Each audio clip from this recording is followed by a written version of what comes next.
Hey, guess what? This is my lazy vlog.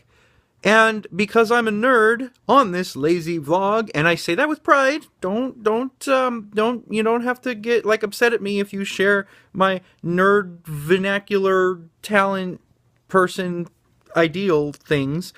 I say it with pride. I'm proud to wear the nerdy flag, because being a nerd just means you get to be excited about stuff. So because of that, I'm going to spend this video talking about Star Wars.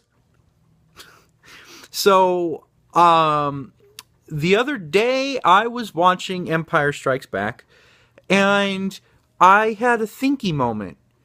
And here I have a question. Here's my question that happened as a result of the thinky moment. Why is it that it took like 20 years, basically the entire lifespan, the growing up time of Luke Skywalker? Why is it that it took that long to build the first Death Star, the one that we see in A New Hope, the one that at the end of Revenge of the Sith, that's what it was called, right? Episode 3? Yeah. We see Darth Vader and the Emperor standing on the bridge of a Star Destroyer overlooking the skeletal frame of the Death Star being built. That Death Star, from that moment at the end of Episode 3 where Luke was born, that Death Star is just coming operational in the beginning of A New Hope. So it took, and in that time, Luke is what, 17, 18, 19, 20, somewhere in that age range. So it took that long for the first Death Star to be built, right? So why is it that it took that long to build that Death Star, but the second Death Star, and I don't mean Starkiller Base from Force Awakens, I mean the second Death Star that was in Return of the Jedi, that the skeletal frame was not complete, but the weapon was operational. That one was it only took them like 4 years to build. And before you start saying, well, no, they were building them at the same time, no, they weren't. If you look at the opening crawl, the scrolling credits at the beginning of Return of the Jedi, it clearly says that the Emperor did not start building. The wording something. It says, little does the rebellion, or little does Luke Skywalker know, the Emperor has secretly begun building a new Death Star. So they didn't start building the second Death Star until the first one was destroyed in A New Hope. But in the time frame between A New Hope and Return of the Jedi is only a few years. It's not very long at all, because Luke is about the same age.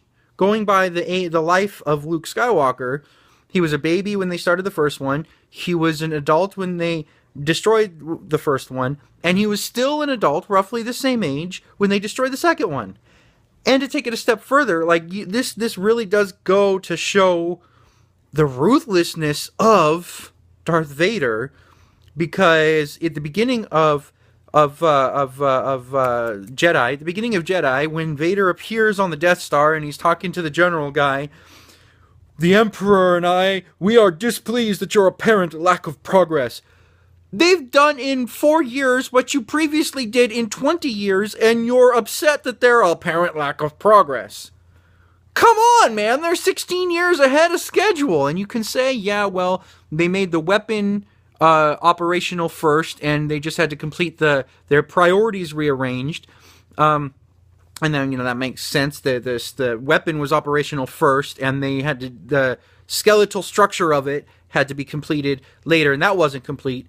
And the first time it was the other way around. They did the skeletal structure first, and then they completed the weapon. But I have to believe, I don't believe that if you, look at the shape of the second Death Star.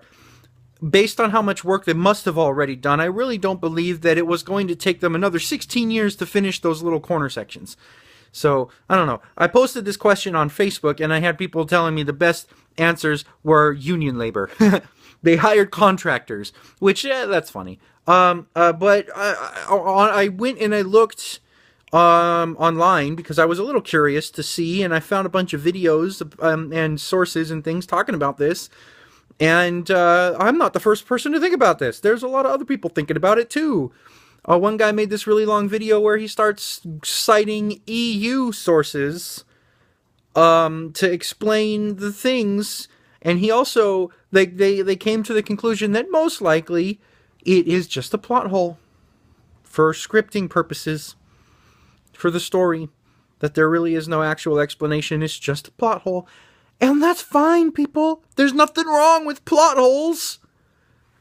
Not everything has to fit together perfectly in a nice little package. Now, I don't know. I just wanted to say all that. But I have another thing I want to say too. And I was going to make this its own separate video. But since I'm talking Star Wars, I'll put it in this video too. A week ago-ish, something like that, a week-ish ago, I saw an article that caught my attention. And I feel like this article kind of goes a few steps beyond its intended purpose to say something quite important about our current mindset as people. In this current world that we like to claim we inhabit. The title of the article was George Lucas to direct Rogue One sequel. And when I read that title, my very first thought was, oh, well, if George Lucas is attached to it, then it's going to suck. If George Lucas is going to direct it, then it's not going to be any good. I'm sorry if you liked the sequels.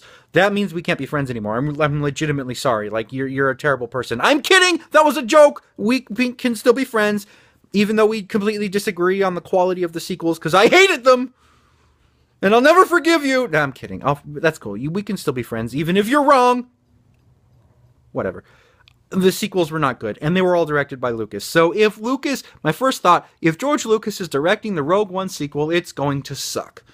But then, that was because my brain focused on the words George Lucas and directing that had been used together in the same sentence. But then, my brain immediately went to the word Rogue One sequel. Wait, how can they make a Rogue One sequel when it brushes right up against the beginning of A New Hope? A New Hope is the sequel.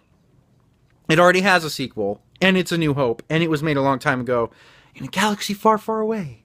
Huh? You see what I did there? I saw what I did there. It's funny, right?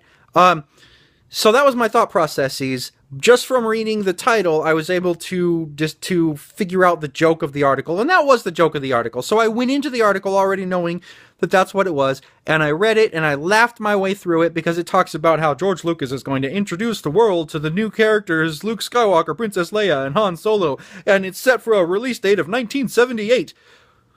So it was funny. I thought it was funny, so I reposted it, thinking that everyone that reads it would have the same reaction I do. So I reposted it, thinking everybody would get the joke, and lo and behold, not many people got the joke. Very few people got the joke. People started commenting, oh, well, if George Lucas is attached to it, then it's not going to be any good at all.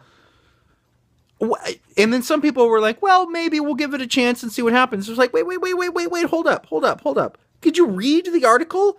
And I asked that to many people, and they openly admitted to having not read the article.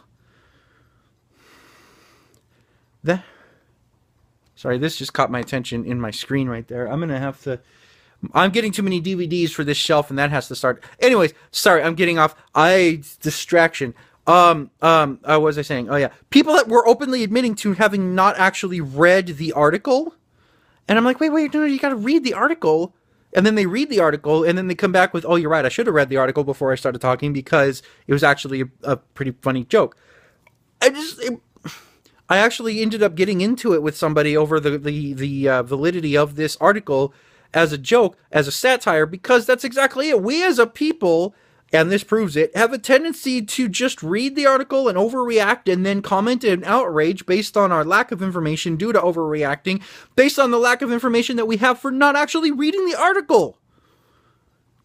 Just don't do that. Read the article or don't comment or just let it go. If it's not something you can be bothered to actually read what you're talking about, don't talk about it. Me talking that thing. Read the article first so you know what you're talking about. That's like logic and stuff. Or don't talk about it. I mean, I don't know. That's just like a statement on our society these days. I'm not saying anything bad about you if you don't want to read the article, other than the fact that you're not paying attention. I know attention is expensive, but you still gotta pay it. Like, death and taxes and rent and bills and other things in the world that we have to pay. We gotta pay it.